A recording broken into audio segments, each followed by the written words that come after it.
আমাদের মধ্যে বেশিরভাগ মানুষ হয় অতীত না হয় ভবিষ্যৎ নিয়ে ভাবে, কিন্তু আমরা এই বর্তমানে ভাবি না।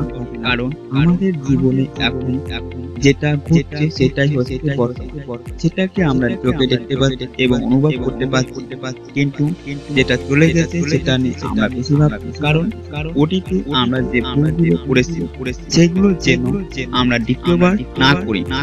অন্যদিকে আমরা ভবিষ্যৎ নিয়ে বেশি ভাবি এই ভেবে যে ভবিষ্যৎ আমরা কোথায় থাকবো, কি করব, কি করব, এভাবে চলবো। কিন্তু আমরা যদি বর্তমানে বাঁচি, বর্তমানে আমরা যদি আমাদের কাজগুলো ঠিক রাখি, তাহলে আমাদের ভবিষ্যৎ উজ্জ্বল হবে।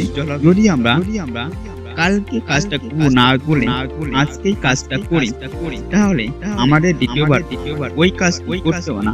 এর ফলে আমাদের কাজটি এগিয়ে যাবে, এর ফলে আমাদের কাজটি ওই কাজটি এগিয়ে যাবে এবং দ্বিতীয়বার আমরা অন্য একটি কাজ সুযোগ পাবো।